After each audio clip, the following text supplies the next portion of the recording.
একটা জিনিস শেয়ার করি যেটা আমার মাথায় এই যে কিছুক্ষণ আগে স্ট্রাইক করলো, সেটা হচ্ছে 2022-এর ভ্যালেন্টাইন্সেও, 23-এর ভ্যালেন্টাইন্সেও আসলে একটা কন্টেন্ট করেছিলাম যেটা বিঞ্জে গিয়েছিল, দ্য সাইলেন্স।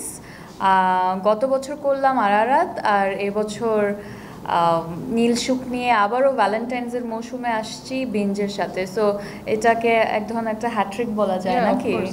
সো হ্যাঁ, এটা।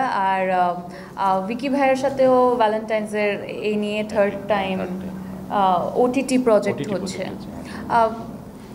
সো আমরা তো ভ্যালেন্টাইন্স ডেটাকে মাথায় রাখি একটা রোম্যান্টিক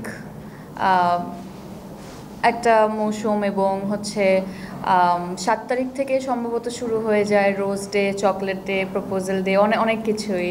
তো মাথায় আমাদের থাকে যে রোম্যান্টিক কিছু যদি আসলে পাওয়া যায় তাহলে ওই দিনটাকে ভালো কিছু দেখে হয়তো আমরা সেলিব্রেট করতে পারি আমাদের ভালো লাগা বা ভালোবাসার মানুষ সহ।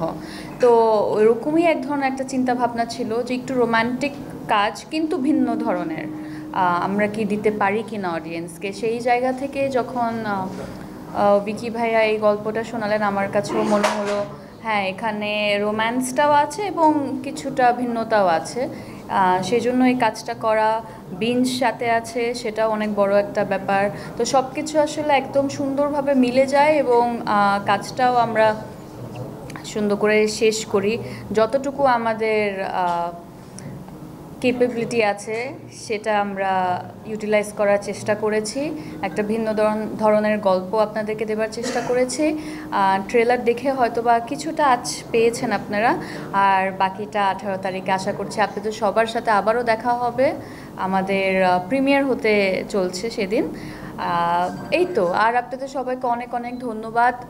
আমি স্পেশালি আমার জায়গা থেকে অনেক বেশি ধন্যবাদ জানাতে চাই, কারণ আমার মনে হয় ডিসেম্বর মাস থেকে আপনাদের সাথে এত বেশি দেখা হচ্ছে আর এত এত বেশি সাপোর্ট করেছেন আপনারা আমাকে, আমার কাজকে, আমার ক্যারিয়ারকে।